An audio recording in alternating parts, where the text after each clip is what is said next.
ಯಾವುದೇ ಒಂದು ಸಮಸ್ಯೆ ಆದಾಗ ಅದನ್ನು ಪರಿಹಾರ ಮಾಡಲಿಕ್ಕೆ ನೋಡಬೇಕೆ ವಿನಃ ಆ ಸಮಸ್ಯೆ ಮತ್ತಷ್ಟು ಗುಡ್ಡವಾಗಿ ಆ ಸಮಸ್ಯೆಗೆ ಯಾವುದೇ ಒಂದು ಪರಿಹಾರ ಸಿಗುವುದೇ ಇಲ್ವಾ ಎನ್ನುವಂಥ ಒಂದು ಪರಿಸ್ಥಿತಿ ಬಂದು ಮುಟ್ಟಿದೆ ಅಂತಾದರೆ ಅದು ದುರಂತ. ಅಂತ ಒಂದು ಪರಿಸ್ಥಿತಿ ಬಂದು ಮುಟ್ಟಿರುವುದು ಮಂಗಳೂರಿನ ಮಹಾಕಾಳಿ ಪಡುಪು ಎನ್ನುವಂಥ ಒಂದು ಪ್ರದೇಶದಲ್ಲಿರುವಂಥ ರೈಲ್ವೆ ಅಂಡರ್ ಪಾಸ್.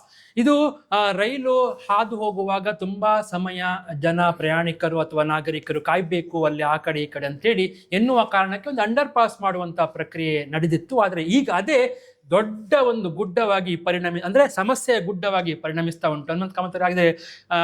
ಜನ ಅಂದರೆ ಶಾಸಕರು ಸಂಸದರು ಹೋಗ್ತಾರೆ, ನೋಡ್ತಾರೆ, ಒಂದು ಹೇಳಿಕೆ ಕೊಡ್ತಾರೆ, ಅಲ್ಲಿಗೆ ಮುಗಿಯುತ್ತೆ. ಪುನಃ ಸಮಸ್ಯೆ ಮಳೆಗಾಲ ಅಂತ ಹೇಳುವಾಗ ಬಹುಶಃ ಆ ಕಡೆ ಹೋಗುವುದೇ ಒಂದು ದೊಡ್ಡ ಹರಸಾಹಸ. ಏನು ಹೇಳ್ತೀರಿ? ನೋಡಿ, ಮೊದಲ ರೈಲ್ವೆ ಅಂಡರ್ ಪಾಸ್ ಇರಲಿಲ್ಲ. ನಾವು ಮಾರ್ಗನ್ ಗೇಟಿನಿಂದ ಹೋಗ್ತಿದ್ದೆವು. ರೈಲು ಬರುವಾಗ ಗೇಟ್ ಬೀಳುತ್ತಿತ್ತು, ತುಂಬ ಸಮಯ ಕಾಯಬೇಕಿತ್ತು. ಜನರಿಗೆ ಎರಡು ಸೈಡ್ ಬಂದು ತುಂಬ ಕಷ್ಟ ಆಗ್ತಿತ್ತು. ಅದಕ್ಕೆ ಮಂಗಳೂರು ಮಹಾನಗರ ಪಾಲಿಕೆ ಸ್ಮಾರ್ಟ್ ಸಿಟಿಯ ಯೋಜನೆಯಲ್ಲಿ ಇಲ್ಲಿ ಒಂದು ಡಬಲ್ ರೋಡ್ ಹೇಳಿದರೆ ಎರಡು, ಇದು ಹೋಗಲಿಕ್ಕೆ ಎರಡು ಬರಲಿಕ್ಕೆ ಎರಡು ಪಥದ ಅಂಡರ್ ಪಾಸಿಗೆ ಸದರ್ನ್ ರೈಲ್ವೆಗೆ ಕೊಟ್ಟು ಪಾಲಕ್ಕಾಡ್ನವರು ಒಪ್ಪಿಗೆ ಕೊಟ್ಟು ಕಾಮಗಾರಿ ಪ್ರಾರಂಭ ಆಯಿತು. ಆ ಅಂಡರ್ ಪಾಸ್ ಕೆಲಸ ಮಾಡಿಸೋದು ಪಾಲಕ್ಕಾಡ್ನವರು, ರೋಡು ಪಾಲಿಕೆಯವರು ಮಾಡಬೇಕು. ಆಗ ಆ ಪಾಲಿಕೆಯವರು ಸ್ಮಾರ್ಟ್ ಸಿಟಿಯವರು ಇದರ ಬಗ್ಗೆ ಸ್ವಲ್ಪ ಆಲೋಚನೆ ಮಾಡಬೇಕಿತ್ತು. ಯಾಕೆ ಅಂತ ಹೇಳಿದರೆ, ಒಂದು ನಮ್ಮ ಪಡೀಲ್ ಅಂಡರ್ ಪಾಸ್, ಇನ್ನೊಂದು ಪಡೀಲ್ ನ್ಯಾಷನಲ್ ಹೈವೇಲಿ ಒಂದು ಅಂಡರ್ ಪಾಸ್ ಇದೆ. ಇಲ್ಲಿ ಎರಡೂ ಕಡೆ ಕೂಡ ಮಳೆಗಾಲದಲ್ಲಿ ನೀರು ನಿಲ್ತದೆ. ಅದು ಸಹ ಪಡೀಲ್ ರೈಲ್ವೆ ಅಂಡರ್ ಪಾಸ್, ಅಲ್ಲಿ ಭಾಳಷ್ಟು ಕಷ್ಟ, ವೀರನಗರ ಎಲ್ಲ ಹೋಗಲಿಕ್ಕೆ. ಅದರಿಂದ ಬುದ್ಧಿ ಕಲಿಯದೆ ಇಲ್ಲಿ ಮಾಡಿದ್ದಾರೆ. ಈಗ ಅದರಲ್ಲಿ ಎಂತ ಆಗ್ತದೆ ಹೇಳಿದರೆ, ನನ್ನ ಲೆಕ್ಕದಲ್ಲಿ ಮಳೆಗಾಲದಲ್ಲಿ ಆ ಅಂಡರ್ ಪಾಸನ್ನು ಬಂದೇ ಮಾಡಬೇಕು.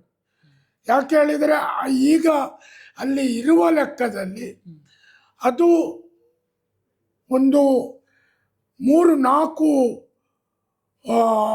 ಅಡಿಗಿಂತಲೂ ಹೆಚ್ಚು ನೀರು ನಿಲ್ಲುವ ಚಾನ್ಸಸ್ ಇದೆ. ಯಾಕೆ ಹೇಳಿದರೆ, ಒಂದು ಕಡೆ ಅಲ್ಲಿ ಕೆರೆ ಇದೆ, ಇನ್ನೊಂದು ಆ ರೋಡನ್ನು ಹೀಗೆ ಡೀಪ್ ಮಾಡಿಕೊಟ್ಟಿದ್ದಾರೆ. ಮಳೆ ನೀರು ಆ ಕೆರೆಯಿಂದ ಬರುವ ಹೊಸರು ನೀರು ಅದಕ್ಕೆ ಹೋಗುವ ದಾರಿ ಸರಿಯಾಗಿ ಇಲ್ಲ. ಹಾಗಾಗಿ ಅಲ್ಲಿ ಖಂಡಿತವಾಗಿಯೂ ಜೋರು ಮಳೆ ಬಂದರೆ ಸೊಂಟ ತನಕ ನೀರು ನಿಲ್ತದೆ. ಅಲ್ಲಿ ನಡೆದುಕೊಂಡು ಹೋಗ್ಲಿಕ್ಕಾದ್ರೂ ಸೈಡಿನಲ್ಲಿ ಒಂದು ಫುಟ್ಪಾತ್ ಮಾಡಿದ್ದಾರೆ, ಚರಂಡಿಯ ಮೇಲೆ ಹೋಗ್ಬೋದು. ವಾಹನವಂತೂ ಹೋಗುವುದು ಕಷ್ಟ ಸಾಧ್ಯ. ಹಾಗಿದ್ರೆ ಸಮಸ್ಯೆ ಅಂದ್ರೆ ಪರಿಹಾರ ಇಲ್ಲ ಅಂತ ಅಂದ್ಕೊಳ್ಬೇಕಾ? ಪಾಲಿಕೆಯವರು ಕೂಡ ಅವರ ಮೇಲೆ ಹಾಕ್ತಾರೆ, ಪಾಲ್ಘಾಟವರ ಮೇಲೆ, ಪಾಲ್ಘಾಟವ್ರು ಪಾಲಿಕೆಯವರು ಸರಿ ಮಾಡಿಕೊಡ್ಲಿ ಅಂತ ಹೇಳ್ತಾರೆ. ಜನ ಏನನ್ನು ನಿರೀಕ್ಷೆ? ನೋಡಿ, ಇದು ಸಾಧಾರಣ 4 ವರ್ಷಕ್ಕಿಂತಲೂ ಹೆಚ್ಚು ಆಯಿತು. ನಾನು ನೋಡಿದ್ದೇನೆ ಜನಪ್ರತಿನಿಧಿಗಳು ಹೋಗುವಾಗ ಈ ಸ್ಮಾರ್ಟ್ ಸಿಟಿಯವರು ಗುತ್ತಿಗೆದಾರರು ಅವರಿಗೆ ಹೇಳೋದು, ಇನ್ನು 20 ದಿವಸ, ಇನ್ನು 30 ದಿವಸ ಹೇಳಿ. ಅದನ್ನು ಕೇಳಿ ಇವರು ಮಾಧ್ಯಮದವರಿಗೆ ಹೇಳೋದು, 20 ದಿವಸದಲ್ಲಿ ಮಕಾಳಿ ಪಡುಪು ಅಂಡರ್ ಪಾಸ್ ಸರಿ ಆಗ್ತದೆ ಹೇಳಿ. ಅಲ್ಲಿಯ ವಸ್ತುಸ್ಥಿತಿ ಹೇಗೆ ಉಂಟು ನೋಡಬೇಕಲ್ಲ. ಅಲ್ಲಿ ಆ ರೀತಿ ಹೊಸರು ಬರುವಾಗ ಆಗುವುದಿಲ್ಲ. ಈಗ 20 ದಿವಸ ಹೇಳಿ 3 ತಿಂಗಳಾಯಿತು, ಆಗು ಹೋಗುವಂಥದ್ದಲ್ಲ. ಮತ್ತು ಒಂದು